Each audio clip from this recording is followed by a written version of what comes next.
Assalamualaikum warahmatullahi wabarakatuh. Halo sahabat sejuta kisah. Untuk Anda yang punya cerita-cerita misteri yang menarik dan ingin Anda kirimkan di channel Sejuta Kisah, silahkan. Kami masih terus menunggu cerita mistis pengalaman dari Anda.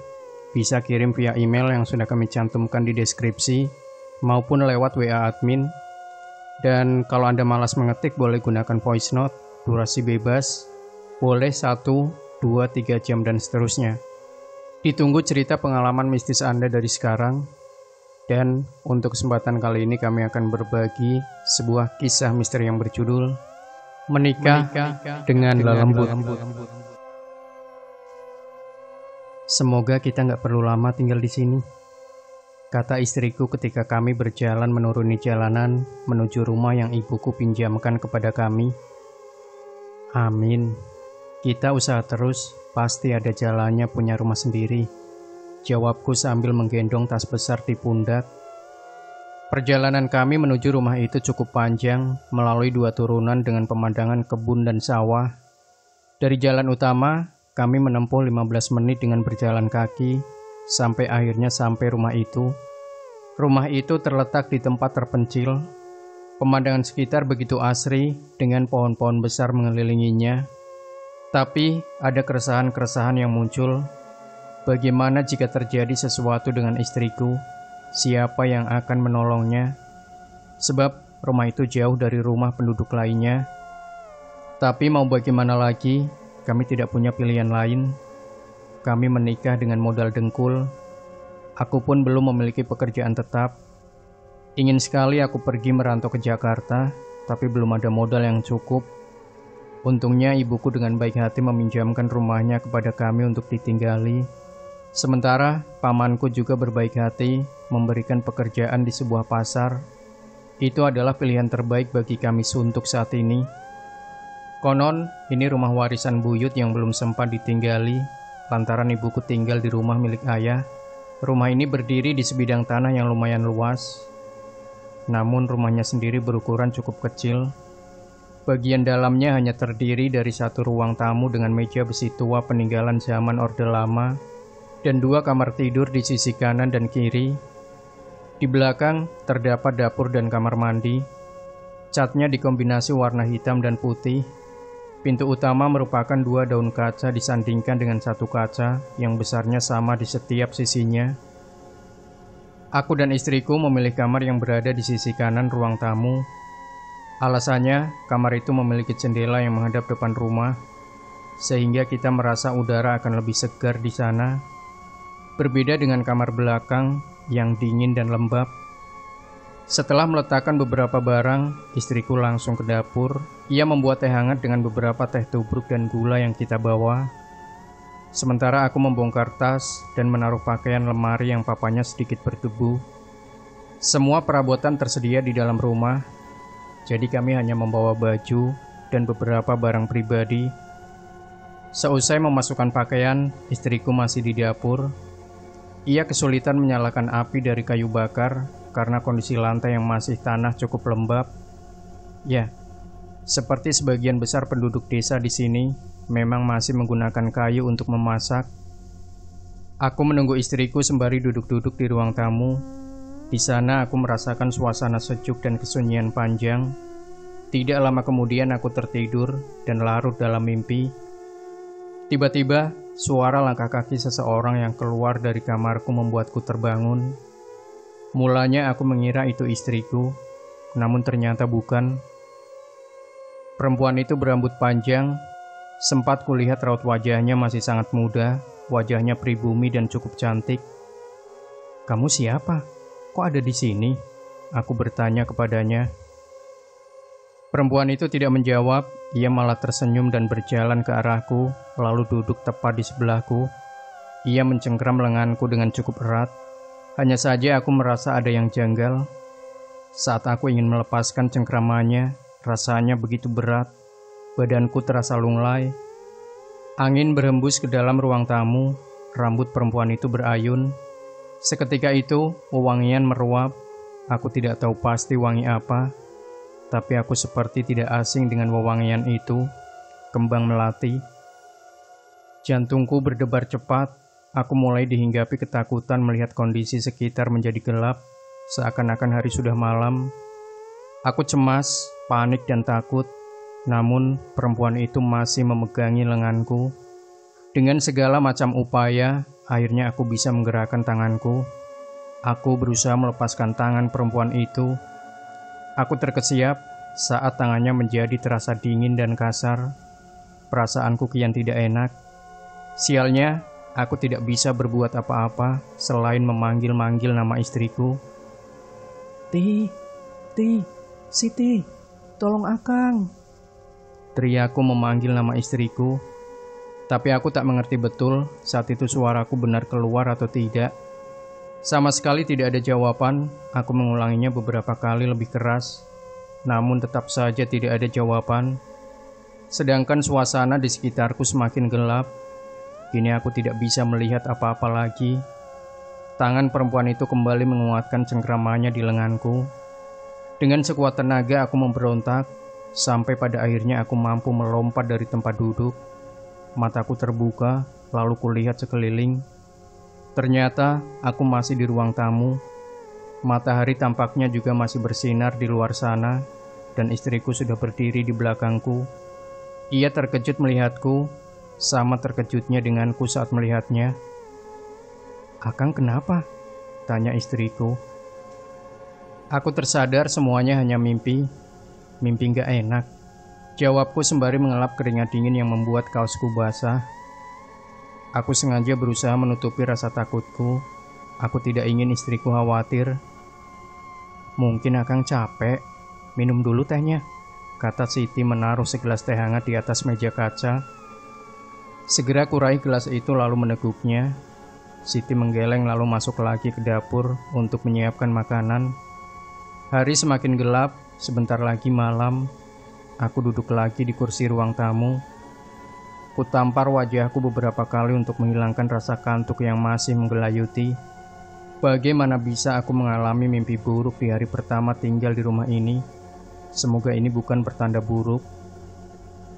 Seusai makan malam di ruang tamu, aku dan Siti pergi tidur. Rasa lelah masih tersisa. Aku tidur cepat, pun istriku. Tengah malam, udara di kamar semakin dingin.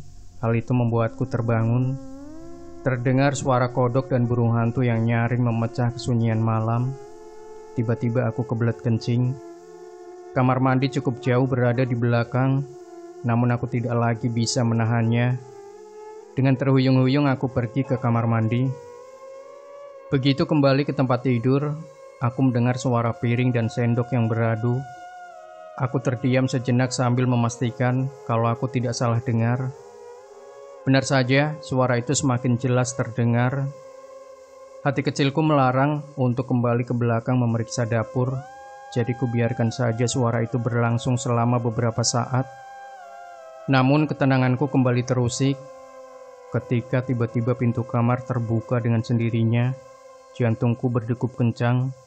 Tidak ada angin dan tidak ada apapun, tapi pintu kamar terbuka lebar seperti ada yang menarik. Saat itu juga aku merasa ada entitas lain di rumah itu. Naluri pertamaku ada untuk melindungi istriku yang masih terlelap. Meski takut, aku tidak boleh gentar. Sampai akhirnya sesosok perempuan lewat di depan pintu kamarku dari belakang menuju pintu depan. Itu cukup membuat bulu kuduku berdiri. Ia sempat menoleh ke arahku sambil berjalan. Sangat jelas sepintas kulihat senyumnya. Keberanian yang tersisa dalam diriku langsung rontok, tapi aku tetap berdiri tegak demi istriku. Ku keluarkan sedikit kepalaku melalui ambang pintu untuk melihat kemana perginya perempuan itu. Nihil, ia lenyap tanpa jejak meninggalkan sebuah teror di dalam diriku. Tiba-tiba jantungku hampir dibuat copot oleh sebuah suara keras yang berasal dari dinding ruang tamu. Suara itu seakan-akan membuatku mengira tembok ruang tamu akan runtuh. Aku hanya bisa berdiri dengan wajah tegang. Lalu, sebuah lukisan yang menggantung di dinding ruang tamu bergerak-gerak. Bagaimana bisa aku tidak menyadari keberadaan lukisan itu ketika pertama kali memasuki rumah ini? Lukisan itu bergerak-gerak, lalu berhenti, tapi aku masih memperhatikan lukisan itu. Lukisan itu adalah lukisan tua berisi suasana persawahan di desa, lengkap dengan penduduk yang tengah menanami padi. Ada sekitar 6 orang penduduk yang membungkuk di tengah sawah. Porsinya tidak terlalu banyak, tapi cukup jelas. Beberapa waktu berlalu, suasana kembali senyap. Aku pun memutuskan untuk menutup pintu sebelum sesuatu yang buruk kembali terjadi. Ku peluk erat-erat istriku, seraya berdoa semoga kehidupan kami di rumah ini baik-baik saja. Di dekat rumah tidak ada musola ataupun masjid, jadi kami melakukan sholat di rumah. Suatu hari seperti biasa aku mengajak istriku untuk sholat isya.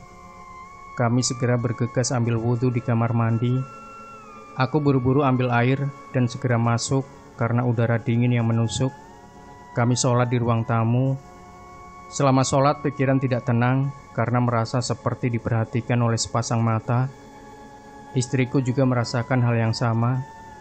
Ia terlihat gusar dan ingin cepat-cepat masuk kamar. Meski ia tidak bilang, tapi aku tahu kalau ia ketakutan. Kuperhatikan baik-baik lukisan itu. Namun intuisiku mengatakan ada sesuatu yang jahat di balik lukisan ini. Lama kuperhatikan, perlahan-lahan kesadaranku memudar. Aku seperti berada di tempat lain, mirip seperti yang terjadi di dalam mimpi. Aku bergegas menyudahinya, kususul istriku ke dalam kamar. Ia sudah terlelap rupanya. Kutarik selimut dan ikut tidur. Tak lama berselang, pintu kamar kami terbuka. Aku terperanjat dan pandanganku tertarik ke sana. Di ujung kusen aku melihat sepasang mata sedang melihat balik ke arahku. Tidak jelas wujud pemilik sepasang mata itu. Semuanya terlihat buram, seperti ada kabut pekat. Entah ada yang salah dengan mataku, atau memang situasi rumah ini berubah 180 derajat. Aku memutus pandanganku dan menyembunyikan wajah di dalam selimut.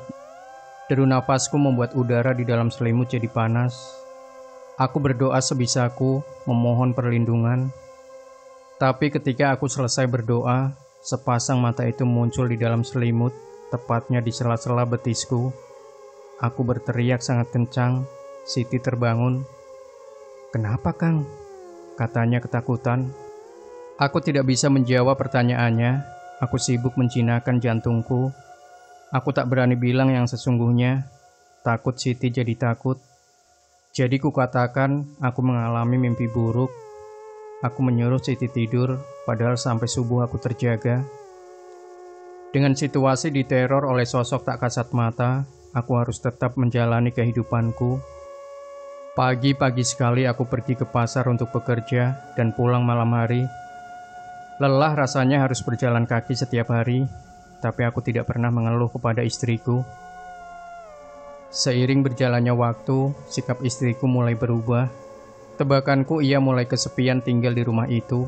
Perlakuannya terhadapku jadi dingin. Kala aku pulang malam, kutemui dia duduk di ruang tamu menungguku dengan wajah marah. Saat aku hampiri, dia langsung masuk ke dalam kamar tanpa mengatakan apapun. Meja makan di dapur pun kosong. Terpaksa aku tidur dalam keadaan lapar. Pagi harinya Siti berlaku seperti biasa. Ia kembali ceria dan menyambutku dengan senyuman dan sarapan. Sangat mesra, seakan malam tadi tidak terjadi apa-apa. Aku memakluminya. Wajarlah kalau dia marah kalau aku pulang malam. Namun kondisi bertambah buruk. Siti kini mulai marah dan melempar barang-barang ke arahku tiap kali aku pulang malam. Keributan tidak bisa dihindari. Aku membela diri lantaran aku pulang malam karena aku bekerja. Tapi Siti mulai curiga kalau aku bermain serong dengan wanita lain di pasar. Aku tidak terima dituduh seperti itu. Hubungan kami mulai renggang. Aku tidak lagi menyapa dan makan sarapan yang dibuatkan oleh Siti. Pertengkaran terus terjadi dan semakin parah. Aku akhirnya pisah ranjang dengan Siti. Aku tidak bisa tidur dengannya. Aku putuskan untuk tidur di kamar satu lagi dengan beralaskan tikar. Melewati tengah malam, aku terkejut oleh sebuah tangan yang mengelus lenganku. Begitu aku berbalik, sosok perempuan cantik berdiri di hadapanku. Tidak sekalipun aku mengenalnya, tapi ia sepertinya mengenalku. Perempuan itu menggodaku dan minta ditiduri. Aku ingin menolak, tapi tidak bisa. Aku menuruti keinginan perempuan itu. Keesokan paginya Siti menemukanku tidur telanjang di kamar belakang. Ia marah dan memutuskan pergi dari rumah. Aku marah terhadap diriku sendiri. Bagaimana bisa aku bisa melakukan itu? Dan yang lebih aneh, siapa perempuan itu dan kemana perginya dia? Seharian itu aku tidak pergi ke pasar. Aku duduk di ruang tamu memikirkan apa yang baru saja terjadi. Tidak bisa dielakkan lagi kalau semalam aku bersetubuh dengan sebangsa jin. Aku bingung harus minta bantuan ke siapa. Tidak mungkin aku pergi ke orang tuaku. Malu rasanya. Begitu malam tiba, keanehan kembali terjadi. Dari kejauhan aku mendengar suara musik tradisional. Makin lama terdengar jelas. Orang-orang asing berpakaian adat berdatangan ke rumahku. Wajah mereka hampir sama, pucat dan bermata besar. Aku berdiri dan berusaha pergi, tapi beberapa perempuan paruh-baya bertubuh agak gemuk menahanku. Mereka melukis wajahku, sehingga ketika selesai seluruh wajahku putih, dan aku mengenakan pakaian adat serba emas.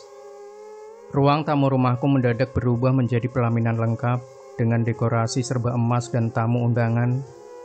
Sosok perempuan cantik mengenakan kemben serta penutup kepala emas masuk. Perempuan itu adalah perempuan yang semalam tidur denganku. Ia mengajakku duduk di pelaminan dan menyalami tamu yang datang. Aku seperti orang linglung dan menurut saja.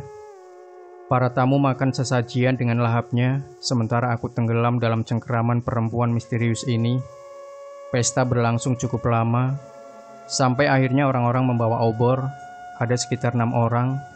Mereka semua menghampiri aku dan perempuan itu dan memanggil-manggil nama Nyai Purnama. Itu sepertinya nama perempuan itu. Salah satu dari 6 orang itu berbicara dengan Nyai Purnama. Aku tidak begitu mengerti bahasa mereka. Namun setelah berbicara, Nyai Purnama menoleh dan tersenyum padaku. Ternyata itu adalah pertanda kalau kami akan diarak keliling desa. Entah desa yang mana. Aku bagaikan setengah bermimpi.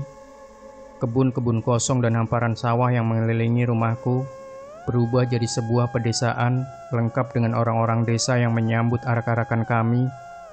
Aku dan Nyai Diah ditandu menggunakan semacam kereta kuda berukir naga. Namun alih-alih menggunakan kuda, para orang pembawa obor itu menandu kami. Tak kusangka di balik badan kurus dan wajah tirus nan pucat, terdapat tenaga besar menyaingi 2 ekor kuda. Perjalanan yang aku alami benar-benar magis. Aku bagai seorang pangeran dari kerajaan yang disambut meriah oleh rakyatnya. Satu persatu wajah misterius yang menyoraki kami, kuperhatikan baik-baik. Ada satu kesamaan pada wajah mereka, yaitu mereka tidak beralis. Agak aneh, tapi aku tak berani bertanya kepada Nyai Diah di sebelahku. Sekitar 1 jam kami diarak, sampai akhirnya kembali ke rumah. Herannya setelah diarak, aku merasa sudah sangat mengenal Nyai Diah. Padahal namanya saja baru aku ketahui tadi. Tidak lama setelah para tamu dan orang-orang pembawa obor itu pergi, kami ditinggal sendiri di dalam kamar pengantin yang sudah dihias sangat indah, lengkap dengan bunga-bunga di atas kasur. Nyai Diah melepaskan pakaiannya hingga tak sehelai pun menempel di tubuhnya. Aku pun tergoda dan melakukan hal yang sama. Hasrat di antara kami berdua tidak tertahankan lagi. Hingga akhirnya kami melakukan hal yang tidak seharusnya kami lakukan. Sepengalamanku bergaul dengan istriku, aku tidak pernah merasakan hubungan yang senikmat dengan Nyai Diah. Kami benar-benar menyatu jadi satu, dan seakan-akan sukmaku disedot olehnya. Setelah kami melakukan itu, sehingga aku terkulai lemas di atas kasur, sementara Nyai Diah menghilang menjelang subuh. Ketika berbaring sendiri di atas kasur, aku masih tidak percaya dengan apa yang terjadi. Benar-benar serasa mimpi, tapi nyata. Tanpa kusadari aku menikahi seorang perempuan bernama Nyai Diah yang entah asalnya dari alam mana. Tapi aku perlahan-lahan menikmatinya. Aku terjerat olehnya, terutama setelah kami berhubungan. Tubuhku sangat lelah dan aku tidak bisa berpikir lagi. Aku langsung tidak sadarkan diri. Hari-hariku selanjutnya berjalan seperti biasa. Beberapa hari kemudian Siti pulang diantar oleh ibuku. Sebelumnya aku telah menjelaskan kepada ibuku kalau aku sendiri tidak tahu mengapa aku bisa terbangun telanjang di kamar belakang. Kukatakan pada ibuku kalau aku ngelindur. Ia percaya dengan penjelasanku. Oleh karena itu ia menjemput Siti di rumah orang tuanya. Malam itu aku pulang pukul 9 malam. Siti menyambut dengan segelas teh hangat dan makan malam. Ia bersikap biasa terhadapku. Mau tidak mau aku berusaha bersikap sama. Padahal di dalam pikiranku aku masih memikirkan Nyai Diah dan pernikahan yang terjadi di antara kami. Ternyata memang makhluk halus dan manusia bisa menikah. Gila memang. Semenjak malam pertama itu, Nyai Diah lama tidak mendatangiku. Sejujurnya aku kecewa. Aku rindu akan pelukan hangatnya. Berkali-kali Siti mengajakku untuk berhubungan, namun kutolak dengan alasan lelah. Baru pada malam Jumat, Nyai Diah mendatangiku. Kala itu aku pulang larut sekitar jam 11 malam. Siti sudah tertidur. Aku menemukan Nyai Diah duduk di ruang tamu, mengenakan baju yang biasa Siti kenakan. Aku duduk di sebelahnya dan ia memelukku sangat erat. Rasa hangat dan wangi bunga melati menguar dan merasuk dalam tubuhku. Tidak butuh waktu lama untuk kami kembali menyatukan diri di kamar belakang. Dan itu berlangsung sampai subuh. Seperti biasa, Nyai Diah meninggalkanku terkulai lemah di dalam kamar. Sebelum Siti terbangun untuk sholat subuh, aku buru-buru mengenakan baju dan tidur di sisinya. Aku terbangun ketika matahari sudah terang. Aku terlambat pergi ke pasar. Sebelum aku pergi, Siti sempat protes karena makanan yang sudah ia buatkan tidak tersentuh sama sekali. Kukatakan padanya bahwa aku sudah keburu tertidur dan memang tidak merasa lapar malam itu. Siti juga menanyakan mengapa aku tidak sholat subuh. Aku tidak menjawab dan menghindar. Kembalinya Siti tidak membawa perubahan apa-apa. Kami makin lama makin jauh dan nyaris seperti orang asing sekarang. Aku tidak merasa bersalah, biarlah seperti itu adanya. Kunjungan Nyai Diah semakin intens, terutama ketika aku pulang malam. Aku mulai kewalahan melayani hasratnya, tapi aku tidak bisa menolak karena aku merasa memang tugasku untuk menafkahi batinnya. Dan di sisi lain, aku juga tidak bisa mengelak. Dari rasa rinduku yang menggebu padanya. Aku tidak lagi menjalankan sholat 5 waktu, dan itu semakin menegaskan kecurigaan Siti. Kalau ada sesuatu yang aneh terhadapku. Sekarang, setiap kali Siti sholat maghrib di ruang tamu, Nyai Diah keluar dari dalam lemari di kamarku, dan kami menghabiskan waktu berdua. Nyai Diah tahu benar kapan Siti selesai sholat dan mengaji, jadi kami tidak pernah kepergok. Di belakangku, Siti mulai meminta bantuan orang lain untuk melakukan penerawangan terhadapku. Itu ku ketahui ketika salah seorang saudara jauhnya bernama Wak Ujang datang ke rumah kami ketika aku tidak pergi ke pasar. Aku dan Wak Ujang duduk di ruang tamu, sementara Siti membuatkan minuman. Pria sepuh itu melihatku dari ujung rambut dan ujung kaki. Aku merasa risih melihat tingkahnya seperti itu.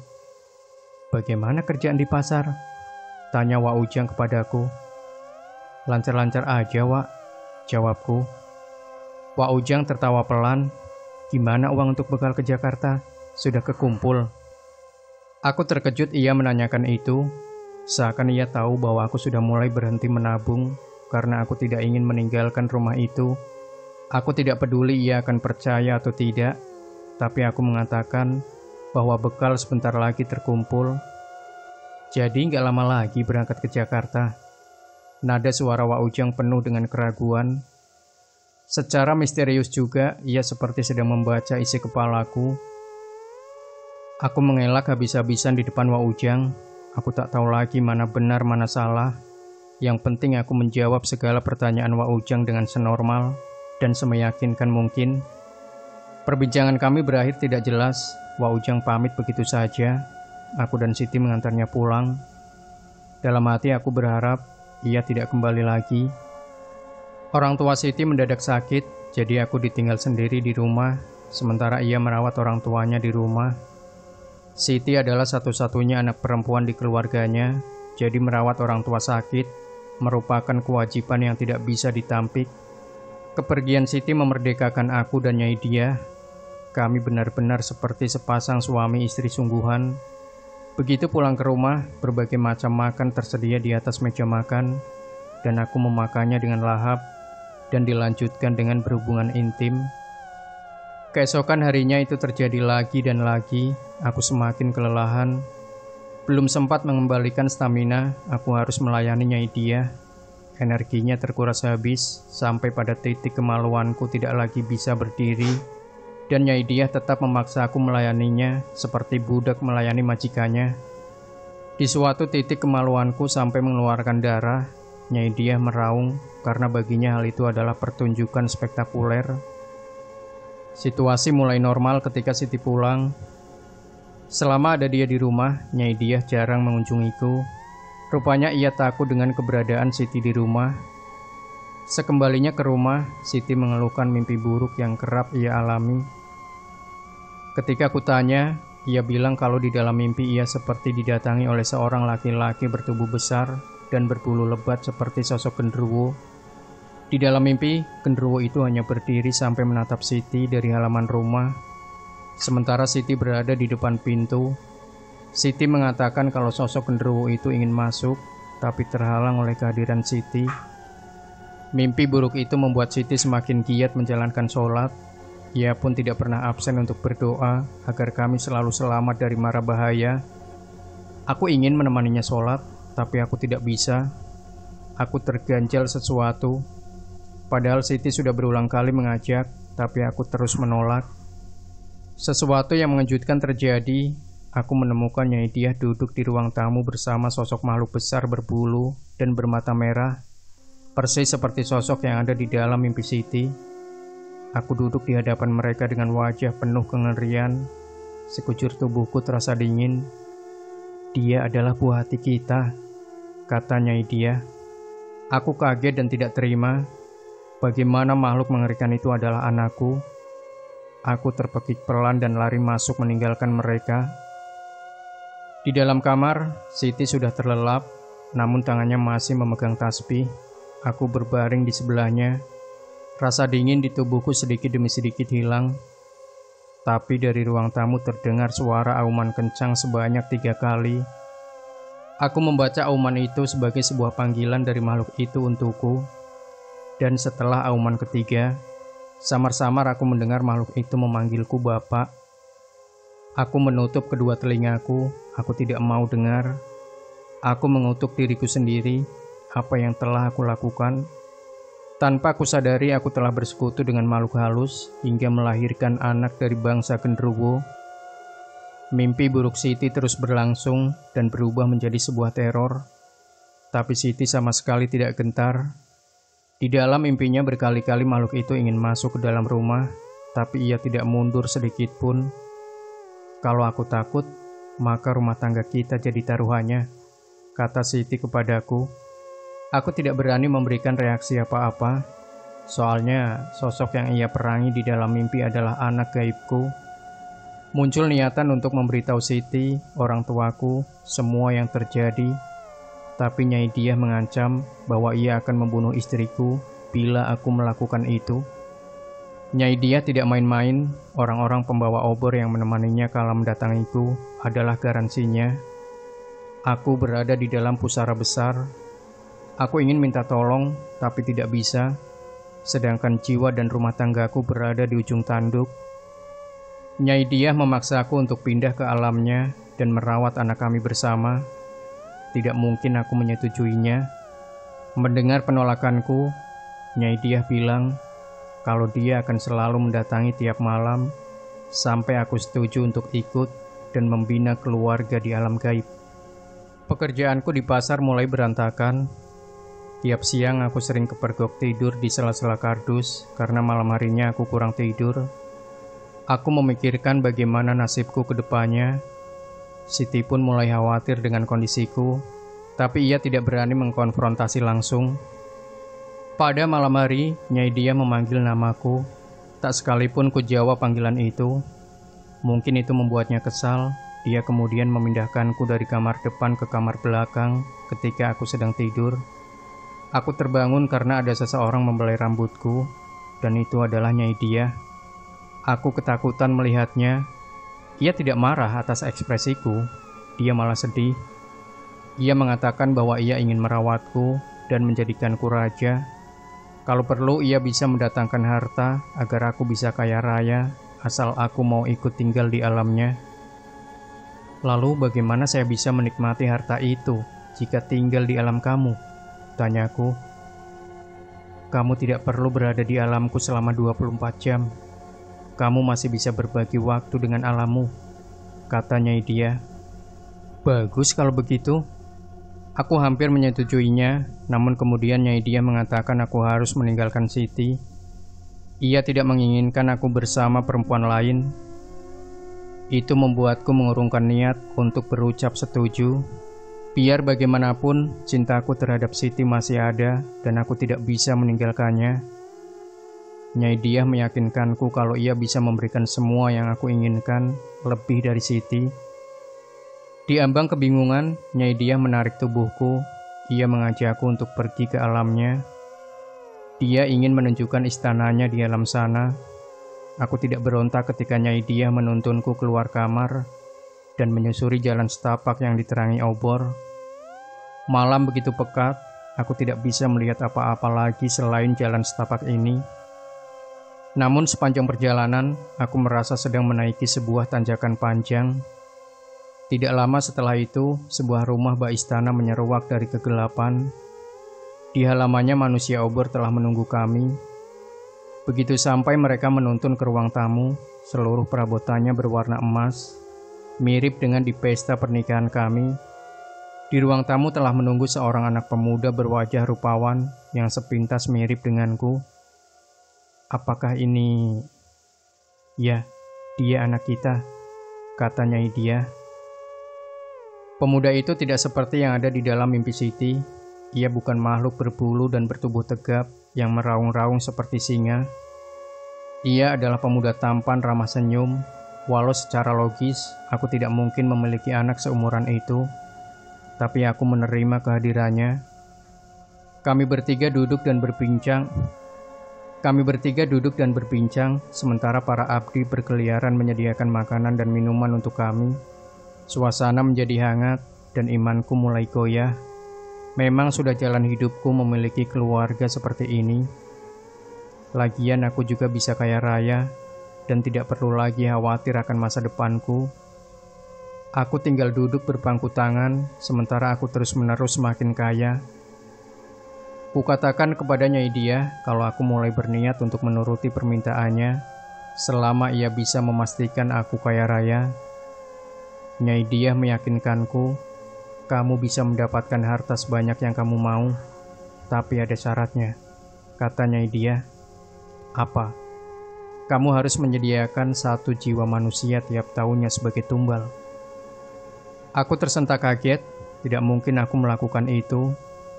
Aku tidak ingin mengorbankan keluargaku sendiri. Nyai Dia membaca isi hatiku. Tidak perlu dari keluargamu. Kamu bisa mengambil tumbal dari jalan, kata Nyai Dia. Nyai Dia menjelaskan kalau aku bisa menaruh semacam santet kepada calon targetku. Tumbal itu bisa berupa barang atau uang. Siapapun yang memilikinya, maka akan mati. Dalam benakku itu tidak mengubah apa-apa. Tetap saja aku harus mengorbankan nyawa manusia untuk kepentinganku. Naluri kemanusiaanku menjerit, dan aku katakan bahwa aku tidak bisa melakukan itu. Nyai Dia murka, dia menudingku makhluk tidak tahu diri. Hubungan di antara kami jadi dingin. Aku pun jadi tidak nyaman berada di sana. Aku minta Nyai Dia untuk memulangkanku, tapi ia menolak. Aku bersikeras, tapi ia tetap tidak ingin memulangkanku. Akhirnya aku lari dari rumah itu. Ku ikuti jalan jalur setapak tadi. Di belakangku Nyai Dia memanggil namaku. Suaranya tinggi hingga membuat telingaku sakit. Di sela-sela suara Nyai Dia terdengar raungan kencang. Bulu romaku meremang. Ku percepat langkahku sambil melihat sekitar.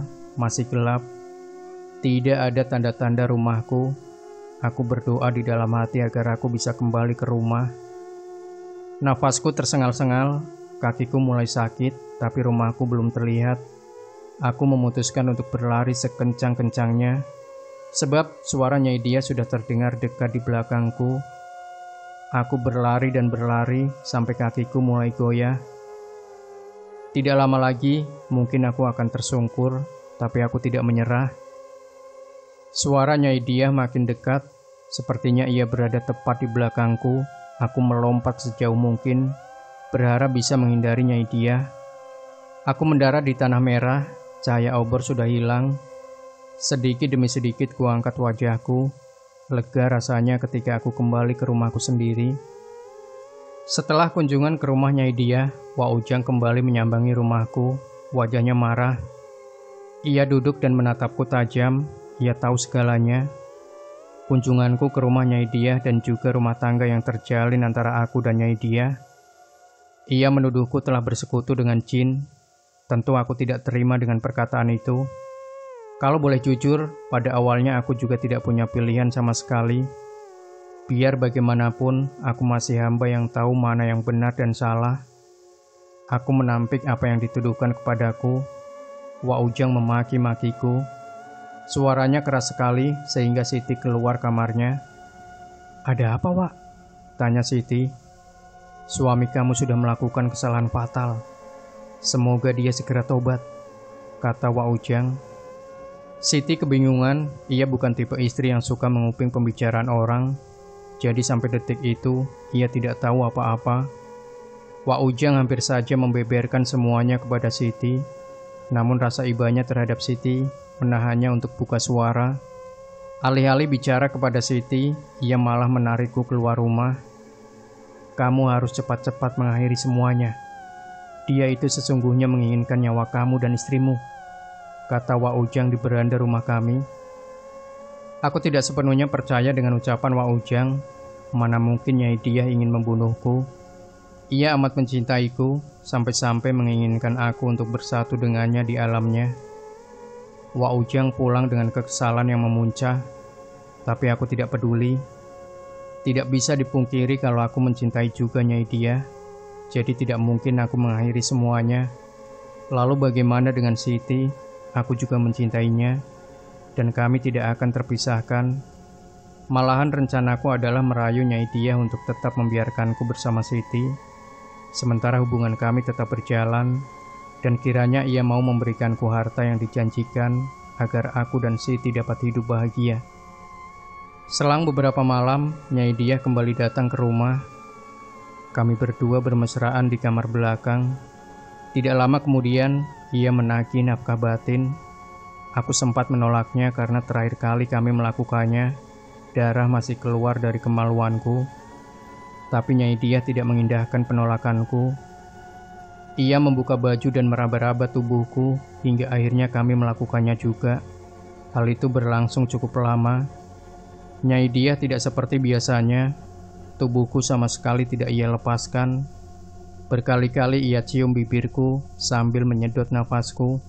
Hampir saja aku kehabisan napas. Pada poin ini aku tidak tahu lagi apakah aku masih hidup atau tidak. Aku kehilangan koneksi terhadap ragaku. Seakan-akan jiwaku melayang-layang di udara, sementara tubuhku dibuat bulan-bulanan. Aku masih beruntung jiwaku seperti tertarik lagi ke dalam tubuh ketika aku sampai puncaknya.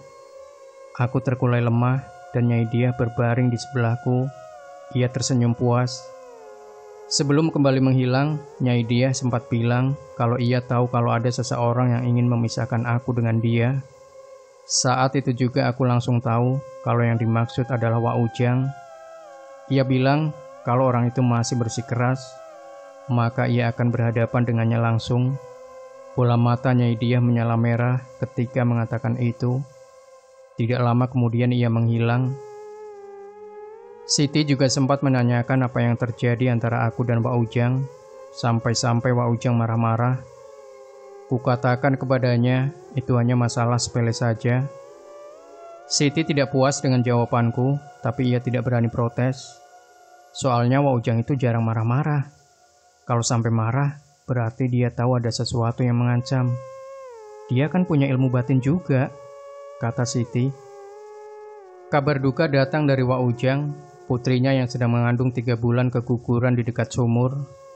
Istri Wak Ujang menemukannya ketika ingin mengambil wudhu untuk sholat subuh. Jeritan sang istri langsung membangunkan Wak Ujang. Keduanya langsung membawa putri mereka ke klinik menggunakan mobil pick-up yang biasa membawa sayuran ke pasar. Setelah beberapa lama ditangani, bidan yang didampingi dokter umum mengabarkan kalau janin di dalam kandungan putri Wak Ujang tidak bisa diselamatkan. Wak Ujang dan istrinya menangis, sedangkan putrinya terpukul. Begitu matahari meninggi, Wak Ujang mengabarkan mantunya yang bekerja di Jakarta. Sore harinya, sang menantu sudah ada di klinik mendampingi istrinya yang masih harus menjalani proses penyembuhan. Di saat yang sama, Wak Ujang menyambangiku ke pasar. Ia menarikku dari toko ke gang dekat tukang daging. Ia menunjuk-nunjuk hidungku sambil menuduh, "Akulah pembawa malapetaka di keluarganya. Katakan kepada istri gaibmu, saya tidak akan tinggal diam," ancam Wak Ujang kemudian pergi. Aku hanya bisa melongo bersama dengan beberapa pedagang pasar yang sama-sama bingung dengan apa yang terjadi. Ketika aku pulang ke rumah, semua baru jelas. Siti yang baru pulang dari rumah Wak Ujang menceritakannya kepadaku. Menurut Siti, putri Wak Ujang sebelumnya bilang kalau saat tengah malam ia diteror lelaki misterius yang kadang menyerupai suaminya. Begitu didekati, sosok itu berubah jadi sosok makhluk besar, bernafas besar dan menggeram. Putri Wak Ujang juga mendengar suara bayi menangis. Tidak hanya satu, tapi puluhan bayi menangis di telinganya. Puncaknya, Putri Wak Ujang melihat rombongan orang membawa obor di depan rumahnya. Orang-orang itu berwajah gelap dan tidak memiliki bola mata. Putri Wak Ujang mencoba membangunkan istri Wak Ujang, namun gagal sehingga ia lari ke belakang dan terpeleset lalu terjatuh di dekat sumur hingga keguguran. Wak Ujang sedang berada di desa sebelah untuk mengurus jual beli tanah saudaranya, jadi tidak ada orang yang bisa menolong. Itu jadi penyesalan terbesar Wak Ujang. Ia telah kehilangan cucunya dan kini siap perang melawan Nyai Diah. Hasrat untuk membalas dendam kuat di dalam dirinya. Di sisi lain, Nyai Diah pun tidak kalah. Ia menyiapkan para pasukannya untuk melawan Wak Ujang. Pertempuran itu terjadi saat tengah malam di atas bukit dekat rumahku. Malam itu aku mendengar suara-suara aneh dari jauh. Aku turun dari tempat tidur dan memeriksa melalui jendela. Di atas bukit sana aku melihat cahaya merah. Segera saja aku menyelinap keluar tanpa sepengetahuan Siti. Kudaki bukit itu dan menemukan Wak Ujang berdiri di hadapan Nyai Diah. Ia memegang keris siap untuk menyerang Nyai Diah. Sementara Nyai Diah berdiri tegap, sama sekali tidak takut dengan Wak Ujang. Pertempuran mereka berlangsung cepat, cahaya merah yang menyilaukan meliputi mereka. Begitu juga suara-suara menggelegar mirip suara petir. Wak Ujang sempat melirik kepadaku sebelum akhirnya sebuah cahaya merah datang ke arahku dan melemparku dari tempat persembunyian. Aku terpental cukup jauh dan terbangun di tempat tidurku sendiri. Aneh. Matahari sudah tinggi, Siti menyambutku ketika aku keluar kamar. Ia menyuruhku mandi karena sudah terlambat pergi ke pasar. Bagaimana bisa aku kembali ke kamarku? Padahal semalam aku berada di atas bukit sana. Lalu bagaimana nasib Wak Ujang? Semuanya seperti mimpi, tapi aku tidak percaya kalau semua itu adalah mimpi. Aku tidak berani cerita ke Siti, jadi kusimpan saja sendiri sambil mencari tahu apa yang terjadi dengan Wak Ujang. Pertarungan Wak Ujang dan Nyai Diah ternyata terjadi di alam gaib. Itu terkonfirmasi dari keterangan Siti yang mengatakan bahwa malam ketika itu terjadi, aku terlelap di kamar. Namun tetap saja aku ingin mendatangi Wak Ujang untuk menegaskan apa yang terjadi, sekaligus mengorek keterangan lebih lengkap. Aku menemani Wak Ujang di rumahnya, kala itu rumahnya sepi. Anak, istri, dan menantunya menginap di rumah mertuanya. Berbeda dengan ketika terakhir kali bertemu, Wak Ujang terlihat merenung di beranda rumahnya. Aku bisa melihat seberkas kesedihan di matanya yang keriput. Aku memberikan salam dan duduk di sebelahnya. Ia menyambutku dengan baik dan menawari minuman yang kemudian aku tolak. Langsung saja ke pokok permasalahan, dan Wak Ujang menjawab dengan tegas kalau pertarungan itu benar terjadi. Ia dirundung rasa dendam malam itu dan dengan sembrono melawan Nyai Diah. Pertarungan mereka seri, tapi akibat pertarungan itu, para demit di hutan marah. Mereka menganggap Wak Ujang telah berani lancang mengobrak-abrik alam mereka. Tiap semesta ada kode etik dan batasannya, dan saya telah melewati itu. Saya salah besar, kata Wak Ujang. Sekarang saya harus menerima akibatnya. Wak Ujang berkata lagi, entah apa maksudnya. Aku menanyakan lebih lanjut kepadanya, namun ia bilang kalau semuanya diserahkan kepadaku, Wak Ujang tidak akan ikut campur lagi. Jadi jika aku memang ingin melanjutkan pernikahan itu atau tidak, ia sudah sebodoh amat. Tapi kamu harus ingat, pernikahan itu ada risikonya, dan kamu juga harus memperhitungkan sedang berhadapan dengan siapa. Kadang dedemit itu pintar memanipulasi perasaan manusia, hingga mereka terjebak dalam lembah kenistaan. Aku diam saja tak berani menjawab. Jujur aku merasa ucapan Wak Ujang terlalu berlebihan dan tidak logis. Aku dan Nyai Diah saling mencintai, hanya saja alam kami berbeda, dan aku yakin ada jalan tengah untuk semua ini. Sebelum aku memutuskan untuk pamit, Wak Ujang memberitahuku bahwa perlindungan yang ia taruh di rumah dan dalam diri Siti sudah ia cabut. Kini Nyai Diah bisa berbuat apapun sesuai kehendaknya. Pantas saja Nyai Diah terlihat takut kepada Siti. Ternyata pagar dari Wak Ujanglah yang berperan. Biar bagaimana Siti itu saudara saya dan saya wajib melindunginya. Namun sekarang saya tidak bisa lagi melindunginya. Nasib Siti ada di tangan kamu. Kalau ada apa-apa terjadi kepadanya, maka darahnya ada di tangan kamu, kata Wak Ujang kepadaku.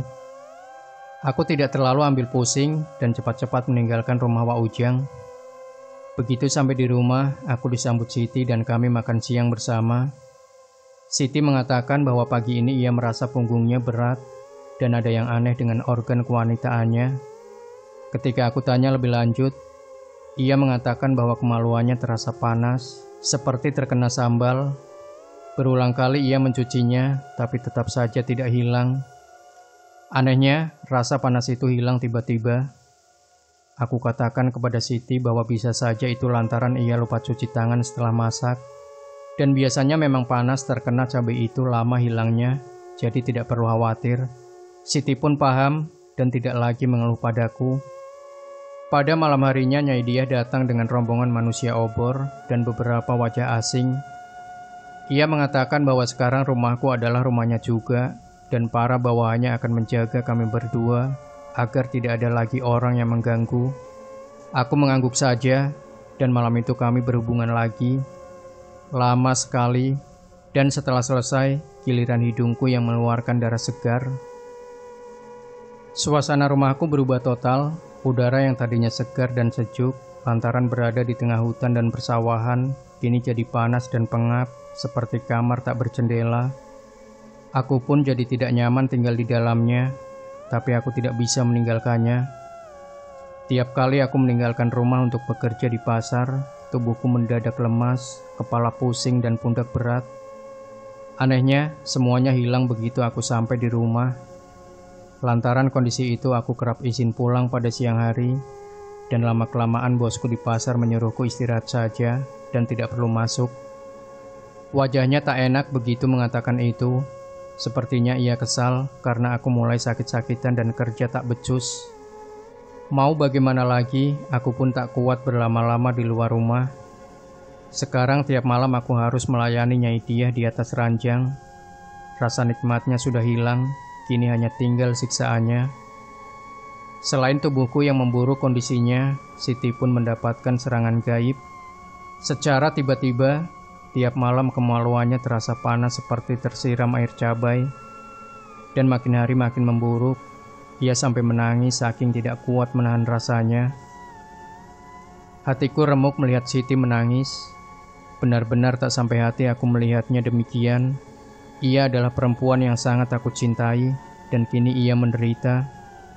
Apa yang telah aku lakukan? Iblis apa yang merasukiku? Sampai aku tega bersekutu dengan Nyai Diah. Ini salahku, tapi Siti ikut menanggungnya. Aku marah ke Nyai Diah, apa yang ia lakukan benar-benar di luar batas. Dengan sengaja ia menyiksa aku dan Siti, padahal selama ini ia mengatakan bahwa ia mencintaiku. Tidak ada rasa menyesal ataupun takut di wajah Nyai Diah melihatku marah. Ia malah tertawa cekikikan. Ia bilang derajatku dan Siti itu jauh lebih rendah dibanding bangsanya, dan sudah seharusnya kami jadi abdi mereka, melayani setiap kebutuhannya bersama bangsanya. Aku terlalu lemah untuk mengamuk, dan tubuh Nyai Diah begitu kuat mencengkeramku. Jadi aku tidak bisa melakukan apa-apa, dan dalam kondisi ini pula, Nyai Diah memaksa aku untuk melayaninya di ranjang. Darah segar keluar dari hidung dan kemaluanku setelah semuanya selesai. Pagi harinya aku bersimpuh dan berdoa meminta pertolongan, dan ternyata Tuhan masih bermurah hati mengulurkan tangannya lewat Pak Ujang. Entah ada angin apa, Pak Ujang menyambangi rumah kami. Siti berbaring di atas kasur. Ia tidak bisa berjalan lantaran terlalu lemah. Pak Ujang masuk ke rumah sambil menutup hidung. Katanya ada bau bangkai menyeruak dari dalam rumah kami. "Rumah kalian sudah jadi sarang dedemit," kata Wak Ujang. Aku memohon maaf kepada Wak Ujang atas apa yang telah aku lakukan, dan ia pun dengan sangat bijak memaafkannya. "Sekarang yang terpenting adalah menyelamatkan kalian sebelum terlambat," kata Wak Ujang. Kemudian Wak Ujang membuka mata batinku agar aku tahu apa yang sebenarnya terjadi. Begitu mata batinku terbuka, semuanya jelas. Rumahku terlihat seperti rumah hantu, bau, pengap, dan gelap. Wak Ujang menyuruhku berkaca, dan aku terkejut. Tubuhku begitu kurus, dan seluruh badanku banyak luka hitam. Aku seperti habis dihisap lintah. "Dedemit memang seperti lintah," kata Wak Ujang seakan membaca pikiranku. "Mereka membuat manusia merasa baik-baik saja, padahal mereka menghisap darah manusia sampai habis." Kulihat juga Siti, kondisi tubuhnya terlihat pucat. Darah merembes dari selangkangannya. Ada dua makhluk botak bertaring berwajah setengah manusia, setengah binatang, berdiri di dekat tempat tidur. "Mereka itu yang mengerjai Siti," kata Wak Ujang. "Tidak mungkin. Siti itu kan rajin ibadah dan beriman kuat," kataku. Wak Ujang menggeleng. "Itu tidak ada pengaruhnya kalau iman kamu lemah. Kepala keluarga itu seperti pondasi rumah. Kalau lemah, maka angin kecil saja bisa merubuhkan seluruh bangunan rumah." Rasa sesalku makin kronis. Kuhampiri Siti yang sedang tertidur, dan kukecup keningnya seraya mengucap kata maaf. Wak Ujang akan membantu kami. Hanya ia sadar kalau ia seorang diri tidak bisa menghadapi Nyai Diah. Oleh karena itu, ia akan menjemput gurunya yang tinggal di Bogor. Wak Ujang memintaku untuk tidak meninggalkan Siti sampai ia kembali. Aku menyanggupinya. Tanpa banyak bicara lagi, Wak Ujang berangkat menjemput gurunya. Sementara aku menunggu dengan hati gusar. Wak Ujang baru kembali selepas maghrib, dan Siti masih belum terbangun juga. Aku takut, apalagi suara Nyai Diah terus-menerus terdengar dari kamar belakang, memanggil namaku dan mengajak ke peraduan. Sebagian diriku ingin menurutinya, namun aku berhasil mengontrolnya dan tetap menjaga Siti. Takut terjadi apa-apa kepadanya. Tanpa mengetuk pintu, Wak Ujang masuk ke dalam kamar. Ia tidak datang sendiri, tapi bersama seseorang yang ia sebut guru. Aku termangu-mangu begitu melihat sosok guru Wak Ujang.